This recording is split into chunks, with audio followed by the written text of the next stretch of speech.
Bonjour à tous, vous écoutez le podcast French Blabla, the only place to learn how to speak French like a native. Moi c'est Caroline et aujourd'hui c'est l'épisode 16. How is your French going? Did you like the last episode? I hope that you listened to some French videos or audios and that you tried to spot where the il becomes I. Today I come back with the second part of how to letter your French like a native. This episode is aimed at intermediate and advanced learners. It won't be a piece of cake, but the notion that we will cover is paramount if you want your French to sound natural. I told you many times that French people don't like to repeat, and as a consequence we have quite a bunch of different pronouns that will replace words. And I'm afraid that I have to confess something to you guys. I kinda lied. We actually do like to repeat words, but in a very specific situation, and that's what we're going to study today. This is a structure that is usually used to emphasize or to contrast, but a lot of people simply use it whether it's needed or not, and it became a bit like a filler. I have to admit that I'm also guilty of this sometimes. The first repetition, that is perfectly fine in spoken French, is the repetition of the subject. Let's imagine a conversation between two friends. Marc, tu préfères le camembert ou le roquefort? Marc, tu préfères le camembert ou le roquefort? I assume that your answer would be je préfère le roquefort. Je préfère le roquefort. Which is an okay answer, but to make it sound more natural, we will repeat je.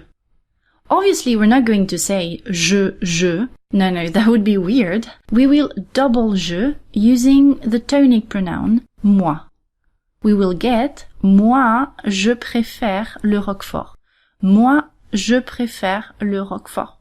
Here you will repeat the subject in order to insist on your preference in comparison to other people who would maybe prefer another type of cheese. This repetition is neutral. It doesn't mean your choice is better. You just emphasize what you like. Doubling the subject, especially when you talk about yourself, may seem a bit like arrogant or self-obsessed, but I can assure you that in French it doesn't come off this way. I do it all the time. It works for je, but it will work for any subject. If the subject is an object, you will need to use il if it's masculine, or elle if it's feminine. Let's take an example. Your friend Sophie baked a cake and she offers you a slice. You could say, ton gâteau est très bon. Ton gâteau est très bon. But it sounds a bit robotic. We're going to apply the repetition. Gâteau is masculine, so we will use il as a swap for gâteau. And the noun itself, gâteau, will be used as the repetition.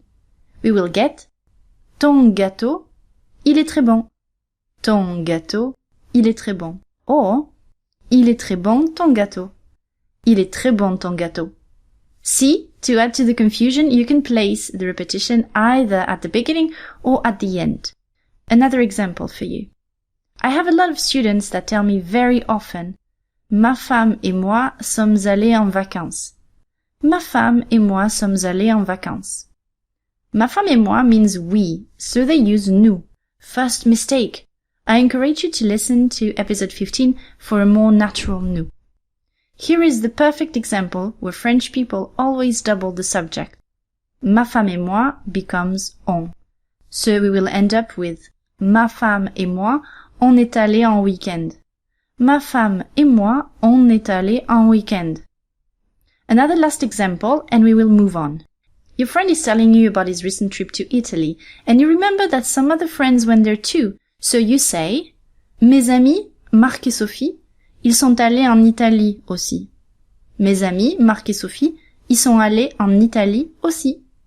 See, here we're talking about Marc et Sophie, and we repeat them with the pronoun il. We saw that we could repeat the subject, but it's not the only thing we can double. The object of the sentence will be our next target. It will follow the same rule, but this time with different pronouns. Let's take an example. Your friend is telling you about a horror movie that he saw a few days ago, and it happened to be one of your favorite movies. So you could say, j'adore ce film. J'adore ce film. Yes, of course, you could say that, but we're talking about a movie that holds a special place in your heart, so it's the perfect occasion to use the repetition. Here, you could repeat the subject, obviously, but we want to put the emphasis on the word movie, because you're implicitly comparing it to other ones.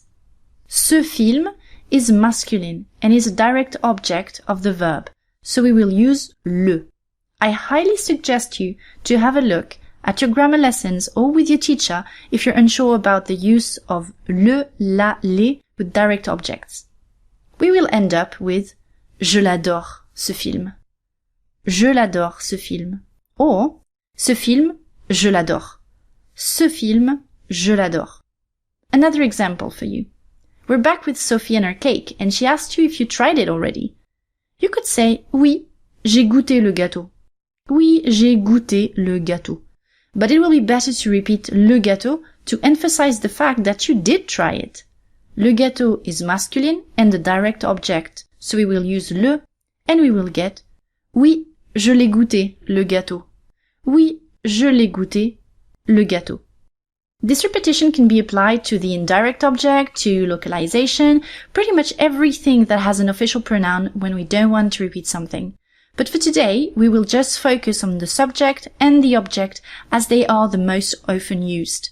I wanted to cover 2 other things in this episode, but I realized that it would confuse you more than anything else, and this episode would have been 30 minutes long. So what I'm saying is that I will come back for a wasn't supposed to happen 3rd part of how to litter your French like a native. In the meantime, I have, again, a little challenge for you. I got a lot of comments on the last episode, and I was super happy to read your answers to the dictation. Congrats to you guys! I shared a video on today's show notes, and what you will have to do is to spot the repetitions and to tell me what they refer to. Don't forget to enable the French subtitles as they talk quite fast. Head over to FrenchTeacherCaro.wordpress.com to join, and I'll see you there in the comments. À très vite sur mon blog.